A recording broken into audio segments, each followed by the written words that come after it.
जय हिंद दोस्तों। Constitutional position of governor, ये टॉपिक जो है हम इस वीडियो में पढ़ने वाले हैं। ऑलरेडी जो है मैं इसके दो पार्ट बना चुका हूँ पहले ही, पार्ट 1 पार्ट 2, तो ये पार्ट 3 है। टॉपिक है गवर्नर। बुक जो मैं यूज़ कर रहा हूँ वो है Indian polity by M Laxmikanth, हरे रंग की किताब है। ठीक है। पुराना नया एडिशन जो भी आप यूज़ कर रहे हो डज़ नॉट मैटर, कि सेम ही होता है। ऑलमोस्ट कंटेंट जो है वो 99.99% सेम ही होता है, कुछ फ़र्क ज़्यादा नहीं पड़ता। ठीक है, ज़्यादा डिफरेंस नहीं आएगा। तो चलो स्टार्ट करते हैं। स्क्रीन पे लेके चलता हूँ मैं आपको। ठीक है, तो देखो यहाँ पर जो है ये सारा हमने दो पार्ट में बात कर चुके हैं इसके बारे में। रेड से जो जहाँ जहाँ तक हमने पढ़ लिया ये। ठीक है। बात कर रहे हैं आप कॉन्स्टिट्यूशनल पोजीशन ऑफ गवर्नर। ठीक है, कि संविधान के अकॉर्डिंग गवर्नर की पोजीशन क्या है। ठीक है, अकॉर्डिंग टू कॉन्स्टिट्यूशन, लिखित में जो है वो क्या गवर्नर की पोजीशन है। ठीक है, आर्टिकल 154। देखो आर्टिकल 154 जो है उसमें बताते हैं कि एग्जीक्यूटिव पावर जो है एक राज्य की वो गवर्नर के हाथ में होती है। ठीक है, executive power of the state shall be vested in governor. ठीक है, बात समझ आ रही है कि सारे जो डिसीजन है वो गवर्नर के नाम पे लिए जाते हैं फॉर्मली। ठीक है, क्योंकि जो है लिखित में ही मैटर करता है। At the end of the day order किसके नाम पर बना है। ठीक है, कौन भेज रहा है इस ऑर्डर को, मतलब ठीक है, फॉर्मली किसके नाम पर ये ऑर्डर जो है एग्जीक्यूट होगा। ठीक है, ये बात जो है मैटर करती है। और ये जो है हमें बताता है कि गवर्नर है असली एग्जीक्यूटिव पावर जिसके पास है। ठीक है, गवर्नर के पास ही होती है एग्जीक्यूटिव पावर, जो फॉर्मली अगर देखा जाए। ठीक है, पेपर पे अगर कागज़ पे देकर देखा जाए। लेकिन अब आगे देखते हैं, एक्सरसाइज्ड बाय हिम डायरेक्टली और इनडायरेक्टली। ठीक है, through officer subordinate to him. मतलब कहने का ये कि एक्सरसाइज बाय हिम की मतलब क्या वो खुद नहीं करेगा, क्या वो खुद एक्सरसाइज नहीं करेगा। इसका मतलब दोस्तों ये है कि गवर्नर हर एक जगह पे खुद नहीं जाएगा साइन करने के लिए कि चलो भाई मैं साइन करता हूँ आ जाओ, चलो भाई मैं साइन करता हूँ आ जाओ, हर जगह पे। ठीक है भाई, कितने काम होते हैं सरकार के। ठीक है, सब पे अब ऐसे गवर्नर करने लग गया तो कैसे काम चलेगा, समझ रहे हो। तो बात ऐसी है कि वो जो है या तो वो खुद करेगा। ठीक है, कुछ पे वो खुद करता होगा ऑफकोर्स, मैं ऐसे नहीं बोल रहा कि बिल्कुल नहीं करता। वो खुद कुछ पे जो है खुद वो एक्सरसाइज करता होगा एग्जीक्यूटिव पावर अपने, डायरेक्टली जो है वो एग्जीक्यूट करता होगा उसको, ऑर्डर को। ठीक है, साइन होते होंगे उसके। लेकिन कुछ पे क्या है कि वो किसी ऑफिसर को जो उसका जो नीचे काम करता है। ठीक है, जैसे कि स्टेट में हम सेक्रेटरी को देख सकते हैं, सेक्रेटरी जो होते हैं। ठीक है, गवर्नमेंट ऑफ इंडिया के सेंटर के लेवल पर भी सेक्रेटरी जो है। तो क्या होता है कि ये एडमिनिस्ट्रेटिव सर्विसेज के ऑफिसर्स होते हैं। ठीक है, बेसिकली तो क्या होता है कि इनको जो है गवर्नर बोल दे कि भाई देखो एक काम करो, जो ऑर्डर है एग्जीक्यूट जो होने वाला है वो मेरे नाम पर होगा, तो जिस चीज़ को तुम ऑथेंटिकेट करोगे वो मानी जाएगी कि मेरे थ्रू आई है, मतलब मैंने भेजी है। ठीक है, तो मतलब उसने कह दिया कि मेरे नाम पर जो है वो तुम कर दो, मतलब ठीक है, समझ रहे हो कि जो डॉक्यूमेंट जो है, ठीक है, वो ऑफिसर जो उसके इनडायरेक्टली जो उसके लिए काम कर रहा है, ठीक है, उसके बिहाफ पे काम कर रहा है, तो जो डॉक्यूमेंट को वो ऑफिसर ऑथेंटिकेट कर देगा, मतलब ये माना जाएगा कि वो जो डॉक्यूमेंट है वो प्रेसिडेंट सॉरी गवर्नर ने ही एग्जीक्यूट किया है। ठीक है, गवर्नर ने ही जो है उस पर साइन किए हैं। गवर्नर के मतलब गवर्नर ने खुद वो भेजा है। ठीक है, खुद बनवाया है, खुद मतलब ऑर्डर जो है वो गवर्नर के नाम पर बना है, और गवर्नर जो है वही चाहते हैं कि ये ऑर्डर एग्जीक्यूट हो। ठीक है, तो मतलब कि वो इनडायरेक्टली काम कर रहे हैं अपने ऑफिसर के थ्रू, अपने सबॉर्डिनेट के थ्रू। उन्होंने जो है ये बता दिया है, उन्होंने ये उसको बता रखा है कि जो है आप जो करोगे वो माना जाएगा मेरे, मतलब कि मैंने लिया है वो डिसीजन। ठीक है, जो डिसीजन आप लोगे। और ये बात जो है वो लिखित में आती है, सभी को पता, मतलब सभी को पता होगा ये कि जो भी ये ऑफिसर जो हैं, जो भी ऑफिसर हो जिसको जो है मतलब गवर्नर ने ये अथॉरिटी दी है। ठीक है, कि आप जो है आप ऑथेंटिकेट करोगे मेरे ऑर्डर्स को। ठीक है, समझ रहे हो, मेरे नाम पर जो है ऑथेंटिकेट कौन करेगा, आप करोगे। तो सभी को ये पता होगी बात, ये सभी को, सीएम को, काउंसिल मिनिस्टर को, सभी को ये बात पता होगी। ये एक जो है ऑफिशियल बात होगी ये, ऐसा नहीं कि बस बोलने में बात है, ये ऑफिशियल बात होगी, लिखित में होगी ये बात। ठीक है, तो या तो वो एक्सरसाइज डायरेक्टली कर सकते हैं अपनी पावर को, एग्जीक्यूटिव पावर को।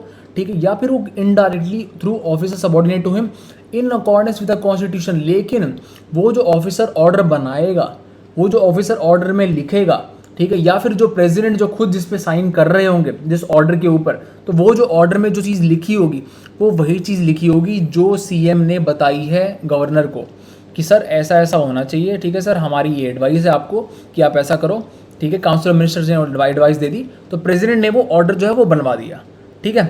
मतलब कि प्रेसिडेंट ने जो है लाइक सुनी पीएम की है, सुनी सीएम की है, ठीक है, काउंसिल ऑफ मिनिस्टर की सुनी है, लेकिन ऑर्डर किसके नाम पर बन रहा है? गवर्नर के नाम पर बन रहा है, ठीक है। गवर्नर के नाम पर वो एग्जीक्यूट होगा कि गवर्नर चाहते हैं, ठीक है, बात समझ आ रही है।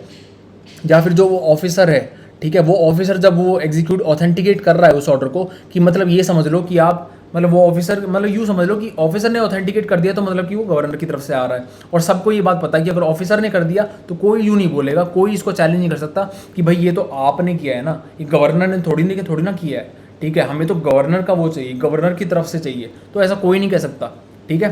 तो ये ऑफिशियल होगा, ये चीज़ ऑफिशियल बात होगी, ये जो गवर्नर अपने ऑफिसर को जो सबॉर्डिनेट जो है उनका उस चीज़ को अपॉइंट करेंगे और अपने बिहाफ पे काम करने के लिए, ठीक है। तो ये बात आपको ध्यान में रखनी है, ये आर्टिकल 154 में कह रखा है, ठीक है। एग्जीक्यूटिव पावर जो है वो गवर्नर के पास में होगी, ठीक है, एक राज्य के अंदर। इसके बाद में article 163, they shall be council of minister, ठीक है। एक सेकंड मैं एक बात बताना भूल गया आपको, इन अकॉर्डेंस विद द कॉन्स्टिट्यूशन जो है यहाँ पर ये इंपॉर्टेंट है, ये वाले स्टेटमेंट जो है ना, इन अकॉर्डेंस विद द कॉन्स्टिट्यूशन का मतलब ये है कि गवर्नर जो भी लिखेगा उस पर, ठीक है, वो सीएम और काउंसिल ऑफ मिनिस्टर जो कहेंगे वही लिखना पड़ेगा उसको, अनटिल अनलेस कि ऐसी कोई बात हो, ऐसा कोई मैटर हो जिस पर वो अपनी डिस्क्रिशन से काम कर सकता है, ठीक है। अगर उसको अपनी डिस्क्रिशन से काम कर सकता है, वो ऐसा कोई मैटर है जिस पे वो उसकी अपनी चॉइस वो जो है लगा सकता है, मतलब कि अपनी जजमेंट से वो कर सकता है काम, ना कि एडवाइस से, ठीक है। उसको एडवाइस नहीं चाहिए अब सीएम और काउंसिल ऑफ मिनिस्टर की। तो अनटिल अनलेस कि ऐसा मैटर हो तब मतलब कि उसको सुनना ही पड़ेगा, ठीक है। अनटिल अनलेस कि उसकी अपनी जजमेंट जो है, ऐसा कोई मैटर हो जिसमें उसकी अपनी जजमेंट यूज़ होती हो या अलाउड हो उसको अपनी जजमेंट यूज़ करना, अपना डिस्क्रिशन यूज़ करना, तब तक जो है उसको सुननी ही पड़ेगी सीएम की और काउंसिल ऑफ मिनिस्टर्स की। तो इन अकॉर्डेंस विद द कॉन्स्टिट्यूशन का मतलब ही यही है कि कॉन्स्टिट्यूशन में लिखा हुआ है कि भाई एड एंड एडवाइस करने के लिए, देखो यहाँ पर लिखा है, ठीक है, आर्टिकल 163 में लिखी है बात, काउंसिल ऑफ मिनिस्टर होंगे with CM at the head to aid and advise governor exercise of his function except when is required to use his own discretion. जब उसको अपनी डिस्क्रिशन यूज़ करने की मौका होगा, जब उसको करनी पड़ेगी अपनी डिस्क्रिशन, ठीक है, उस पर अलाउड होगा उसको जब वो, तब तो ठीक है, तब तो वो अपनी डिस्क्रिशन यूज़ करेगा। लेकिन जब कोई ऐसा मैटर होगा जिस पे उसको अपनी डिस्क्रिशन, अपनी जजमेंट यूज़ करना अलाउड नहीं है, तब उसको काउंसिल ऑफ मिनिस्टर और सीएम की ही सुननी पड़ेगी, ठीक है। तो ये 163 में लिख रखा है, और यहाँ पर देखो मैंने लिख रखा था यहाँ पे इन अकॉर्डेंस विद द कॉन्स्टिट्यूशन, मतलब कि आर्टिकल 163 में लिख रखा है, ठीक है, मतलब कि संविधान में ही लिख रखा है ये बात, ठीक है। संविधान में लिख रही है कि आपको अकॉर्डेंस विद द कॉन्स्टिट्यूशन में ही एक्ट करना है। आपको कैसे एक्ट करना है, एक्सरसाइज कैसे करनी है आपको अपनी executive power, in accordance with the constitution. और कॉन्स्टिट्यूशन में लिखा है आर्टिकल 163, और 163 में लिखा है काउंसिल ऑफ मिनिस्टर होंगे सीएम के साथ में, वो बताएंगे, तो मतलब उनकी सुननी पड़ेगी आपको। समझ आ गई बात, डायरेक्टली सीधी सी बात है ना, ठीक है। Except when he is required to use his own discretion, ठीक है। इसके बाद में article 164, council of minister collectively responsible. ये एक इंपॉर्टेंट फीचर होता है पार्लियामेंट्री फॉर्म ऑफ गवर्नमेंट का, क्वेश्चन भी आता है कई बार। ये पार्लियामेंट्री फॉर्म ऑफ गवर्नमेंट का जो है, जो स्टेट में भी होती है और सेंटर पे भी होती है, तो काउंसिल ऑफ मिनिस्टर जो होते हैं इसमें कलेक्टिवली रिस्पॉन्सिबल होते हैं लेजिस्लेटिव असेंबली को, ठीक है, स्टेट की लेजिस्लेटिव असेंबली को, मतलब कि वो जवाब देते हैं, मतलब कि जवाब देने के लिए वो रिस्पॉन्सिबल होते हैं कि भाई हमने डिसीजन क्यों लिया है, या फिर हमने ये पॉलिसी क्यों लेके आए, इससे लोगों का क्या फ़ायदा होगा, ठीक है, क्या बेनिफिट होगा, क्या रीज़न है इसके पीछे, समझ रहे हो। तो ये बातें जो हैं उनको देने पड़ते हैं इसके जवाब लेजिस्लेटिव असेंबली को, ठीक है, they are collectively responsible. Article 164 में लिख रखा है, तो 154, 163 एंड 164, 154, 163, 164, ठीक है, इंपॉर्टेंट है, बात समझ में आ रही है। अब ये बात तो हो गई, चलो इसके बारे में तो ये तो हमने देख लिया 154, 163 और 164। और एक और पता है 153 से लेके मतलब 153 से लेके 167 तक जो है स्टेट एग्जीक्यूटिव है, ठीक है। हमने स्टार्टिंग में डिस्कस किया था कि 153 से लेके 167 तक जो है स्टेट एग्जीक्यूटिव होता है, ठीक है ना।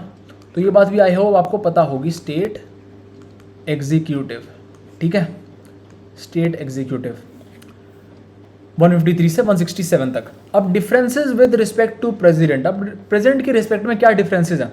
देखो प्रेसिडेंट को कहीं पर भी नहीं लिखा हुआ कॉन्स्टिट्यूशन में कि अपनी डिस्क्रिशन यूज़ करना अलाउड है, ठीक है, कहीं नहीं लिखा। प्रेसिडेंट अपनी डिस्क्रिशन यूज़ कर ही नहीं सकता, बस सिचुएशनल डिस्क्रिशन होती है उसके पास में, जबकि या तो उसमें लोकसभा में कोई वो ना हो, कोई क्या बोलते हैं उसको, मेजॉरिटी पार्टी ना हो, ठीक है, तो मतलब कि पीएम किसको बनाएंगे वो, ठीक है। जब किसी भी पार्टी के पास में मेजॉरिटी नहीं है लोकसभा में, तब वो सिचुएशनल डिस्क्रिशन वाला सिचुएशन आ जाती है, क्रिएट हो जाती है प्रेसिडेंट के लिए, ठीक है। और दूसरा सिचुएशन होती है जब पीएम की अनफॉर्चुनेटली किसी भी रीज़न से जो है डेथ हो जाती है ऑफिस में, ठीक है। तो मतलब कि ये दो रीज़न होते हैं जिसमें प्रेसिडेंट की सिचुएशनल डिस्क्रिशन काम करती है। लेकिन कॉन्स्टिट्यूशनल डिस्क्रिशन, ऐसी डिस्क्रिशन जो कॉन्स्टिट्यूशन में मेंशन हो, ऐसा कोई डिस्क्रिशन नहीं दे रखी प्रेसिडेंट को, ठीक है, समझ रहे हो आप बात को। तो मतलब कि कॉन्स्टिट्यूशन के हिसाब से प्रेसिडेंट अपना दिमाग लगा ही नहीं सकता, उसे सुनना ही पड़ेगा, ठीक है, काउंसिल ऑफ मिनिस्टर्स का और पीएम का। लेकिन गवर्नर के रिस्पेक्ट में ये बात है, गवर्नर को जो है कॉन्स्टिट्यूशनल डिस्क्रिशन दी गई है, ठीक है, उसकी जो है there is a possibility of using his own discretion, ठीक है, मतलब खुद की डिस्क्रिशन भी जो है वो यूज़ कर सकता है, मतलब ये भी है, ठीक है, बात समझ में आ रही है।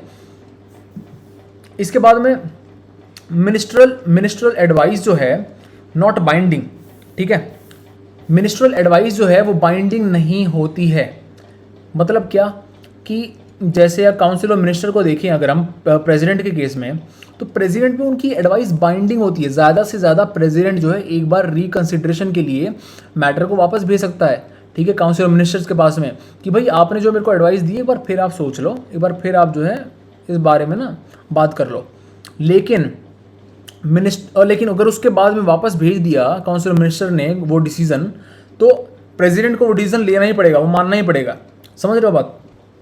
लेकिन मिनिस्ट्रल एडवाइस नॉट बाइंडिंग, ये क्या बोलते हैं गवर्नर के केस में, ठीक है। और प्रेसिडेंट के केस में बाइंडिंग कब हुई थी, 42nd constitutional amendment act 1976, Indira Gandhi का टाइम था ये, ठीक है, बात समझ आ रही है। इंदिरा गांधी के टाइम पे 42nd कॉन्स्टिट्यूशनल अमेंडमेंट एक्ट 1976 के थ्रू जो है ये मिनिस्ट्रल एडवाइस बाइंडिंग बनाई गई थी प्रेसिडेंट के ऊपर। लेकिन गवर्नर में जो मिनिस्ट्रल एडवाइस है वो बाइंडिंग नहीं है, क्योंकि कहीं भी मेंशन नहीं कर रखा कॉन्स्टिट्यूशन में। बात समझ आ रही है।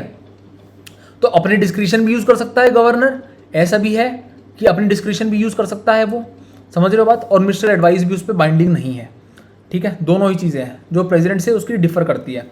इसके बाद में अगर ऐसा कोई क्वेश्चन अराइज होता है कि मैटर जो है वो गवर्नर की डिस्क्रिशन में फॉल करेगा या फिर जो है नहीं करेगा, ठीक है, अगर ऐसा कोई भी क्वेश्चन अराइज हो जाता है तो गवर्नर का डिसीजन जो है वही फाइनल होगा।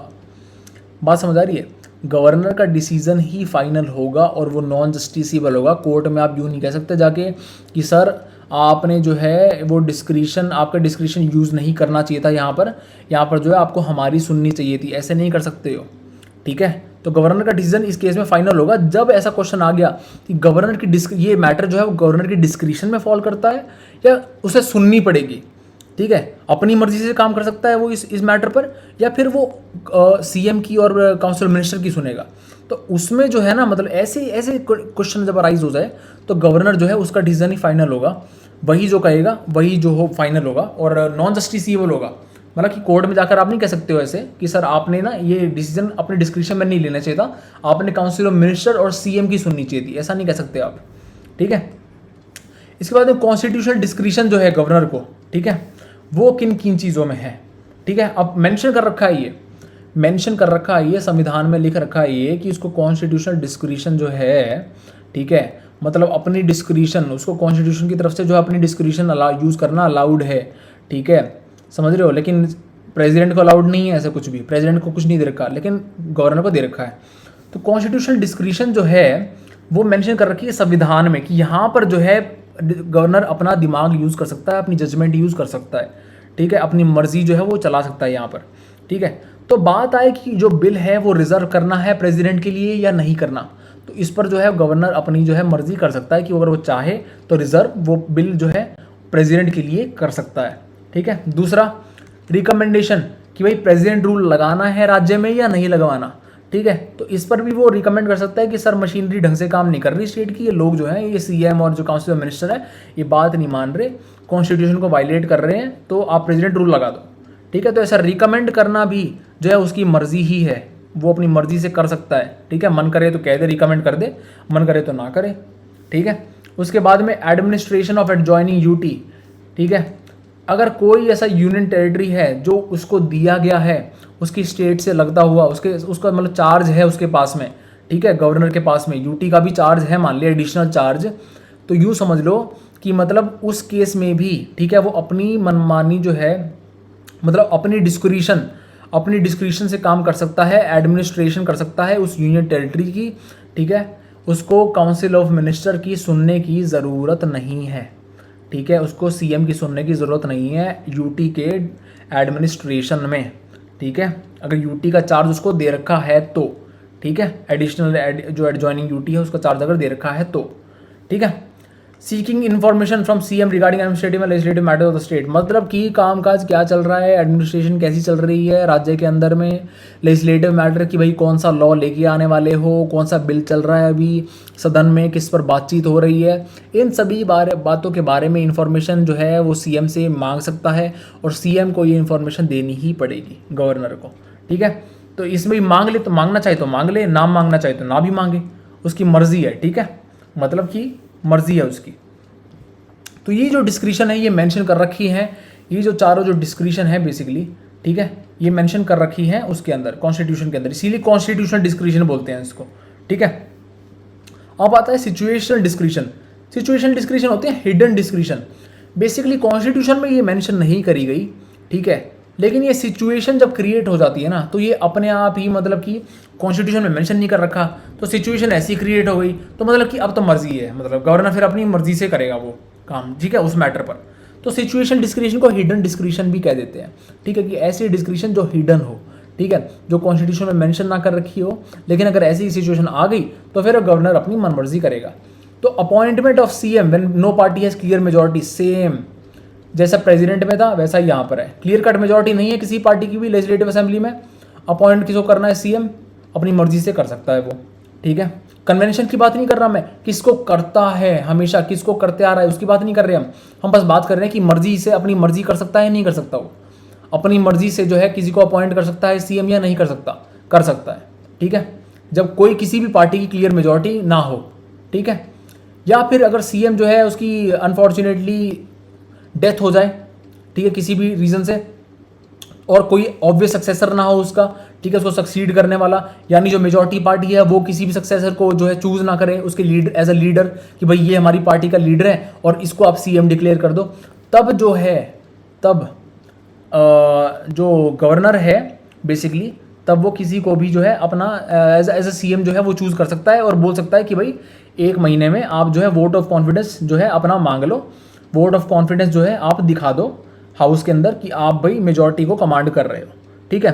वोट ऑफ कॉन्फिडेंस मिल गया आपको अगर सक्सेसफुली तो आप सीएम बन गए, ठीक है, नहीं तो नहीं, समझ रहे हो। तो वो ऐसा करता है, मतलब, ठीक है। अगर सक्सेसर जो है, मतलब कि इसमें ना सीएम अगर बाई चांस के अनफॉर्चुनेट सर्कमस्टांस से डाई अगर कर ले, मतलब कि डाई हो जाए, जैसे कि डेथ हो जाए, मतलब सीएम की किसी भी अनफॉर्चुनेट सर्कमस्टांस से, तो मर्जी होती है, मतलब, ठीक है, मर्जी होती है, कन्वेंशन की बात नहीं कर रहा हूँ मैं, कन्वेंशन की भाई जो मेजॉरिटी पार्टी है वो लीडर को चूज़ करती है और वो उसी को चूज़, मतलब जो गवर्नर है वो उसी को चूज़ करता है, तो मतलब कन्वेंशन की बात नहीं कर रहा मैं बस मर्जी की बात कर रहा हूँ कि मर्जी अपनी मर्जी यूज़ कर सकता है नहीं कर सकता वो, हाँ वो अपनी मर्जी से जो है किसी भी व्यक्ति को चूज़ कर सकता है, ठीक है, उसकी मर्जी है, ठीक है। अगर जो है सीएम की डेथ हो जाए सडनली ऑफिस में, ठीक है। इसके बाद में dismissal of council of ministers, ठीक है, when can't prove confidence of state legislative assembly. अगर काउंसिल ऑफ मिनिस्टर जो हैं, काउंसिल ऑफ मिनिस्टर अगर कॉन्फिडेंस जो है वो प्रूव नहीं कर पाए, ठीक है, स्टेट लेजिस्लेटिव असेंबली में, तो मतलब कि उस टाइम पर वो डिसमिस कर सकता है उन्हें। अब कंडीशन यहाँ पे आती है कि वो प्लेजर ऑफ द गवर्नर वाली बात जो है ना, कि यहाँ पर प्लेजर ऑफ द गवर्नर जो है यहाँ पर वो चीज़ काम कर जाएगी, ठीक, क्योंकि काउंसिल ऑफ मिनिस्टर के पास में वो नहीं है, confidence of state legislative assembly नहीं है, ठीक है। जब कॉन्फिडेंस नहीं है, वोट ऑफ कॉन्फिडेंस आप हार गए हो, तो गवर्नर की मर्जी पर है कि वो डिसमिस करना चाहे काउंसिल ऑफ मिनिस्टर को तो वो कर सकता है, ठीक है, क्योंकि आप मेजॉरिटी जो है वो हार चुके हो। ठीक है। और अगर आप मेजॉरिटी हार गए, काउंसिल मिनिस्टर अगर मेजॉरिटी हार गए, ठीक है, तो मतलब कि डिसोल्यूशन जो है लेजिस्लेटिव असेंबली का वो गवर्नर कर सकता है वो, ठीक है। वोट ऑफ कॉन्फिडेंस नहीं मिला ना आपको, अगर वोट ऑफ कॉन्फिडेंस जो है वो फेल हो गया, तो मतलब कि जो आप जो है मेजॉरिटी हार गए, ठीक है, आप मेजॉरिटी हार गए, और आप मेजॉरिटी हार गए तो वो गवर्नर के ऊपर है कि वो डिसॉल्व करे लेजिस्लेटिव असेंबली को या ना करे। डिसॉल्व करना मतलब कि फिर फ्रेश इलेक्शन होंगे लेजिस्लेटिव असेंबली के, दोबारा से फिर फ्रेश इलेक्शन होंगे। बात समझ रहे हो? डिसॉल्व करने का मतलब ये होता है कि परमानेंटली डिसॉल्व, अब इलेक्शन ही होंगे दोबारा। अगर आपको जो हाउस में बैठना है अब, तो इलेक्शन होंगे अब उसके लिए सभी के, ठीक है। तो डिसॉल्व भी कर सकता है अगर काउंसिल ऑफ मिनिस्टर ने मेजॉरिटी को लूज कर दिया तो, नहीं तो नहीं, ठीक है। नहीं तो अपनी मर्जी नहीं चला सकता वो, until unless council of minister जो है और सीएम जो है वो मेजॉरिटी होल्ड कर रहे हैं हाउस के अंदर, तब तक वो डिसमिस नहीं कर सकता उनको, ठीक है। अब ड्यूल रोल होता है, मैं इसके बारे में ऑलरेडी बता चुका हूँ। कॉन्स्टिट्यूशनल हेड होता है वो स्टेट का, ठीक है, क्योंकि सारी एग्जीक्यूटिव पावर जो है वो गवर्नर के हाथ में, गवर्नर के अंदर है, गवर्नर के हाथ के अंडर आती है, ठीक है। All the executive power is vested in governor, लिखा गया है संविधान के अंदर, ठीक है। So he is the constitutional head of the state as well as the representative of centre. अब यहाँ पर आता है कि रिप्रेजेंटेटिव भी है वो सेंटर का, क्योंकि उसे अपॉइंट करता है प्रेसिडेंट, और प्रेसिडेंट किसकी मानता है? पीएम और काउंसिल ऑफ मिनिस्टर्स की, ठीक है। अब काउंसिल ऑफ मिनिस्टर और पीएम जो कहेंगे वही प्रेसिडेंट करेगा, और प्रेसिडेंट जो है वही गवर्नर को अपॉइंट करता है। तो मतलब यूँ समझ लो कि गवर्नर जो है वो सेंटर का ही बंदा है, ठीक है, सेंटर की ही मानता है वो, ठीक है, ये बात समझ लो। लेकिन गवर्नर का ऑफिस जो है वो एक इंडिपेंडेंट ऑफिस है, वो सबॉर्डिनेट नहीं है किसी के, वो सबॉर्डिनेट नहीं है, मतलब कि किसी की ऑफिस के नीचे नहीं आता वो, ठीक है, किसी का वो डेप्यूटी नहीं है वो, ठीक है, एक इंडिपेंडेंट कॉन्स्टिट्यूशनल ऑफिस है वो, ठीक है।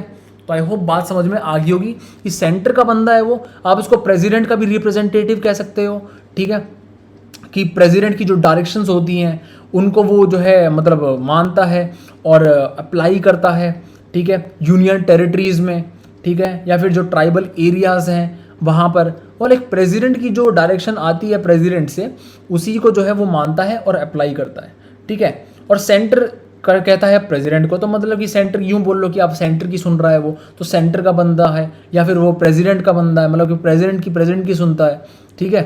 बात समझ में आ रही है? तो मतलब कि वो सेंटर का जो कंट्रोल है ना बेसिकली वो जमा के रखता है स्टेट के अंदर, ठीक है, गवर्नर।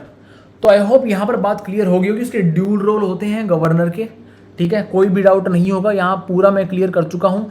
बस अब जो है ना, अब एक ही जो टॉपिक है, मतलब कुछ टॉपिक्स हैं वैसे लेकिन बस वो कंपैरिजन का एक वो है, मतलब कि कंपैरिजन में आते हैं वो, कि उसमें कंपैरिजन किया गया है veto power of governor with the president, ठीक है, कोई और जो चीज़ है, मतलब गवर्नर की कोई और function compare with the president, ठीक है, मनी बिल वाली power compare with the president, ठीक है। तो कंपैरिजन है बेसिकली वो, ठीक, कंपैरिजन वाली टेबल्स हैं। अगर लक्ष्मीकांत में भी आप देखोगे तो कंपैरिजन वाली टेबल्स हैं वो, ठीक है।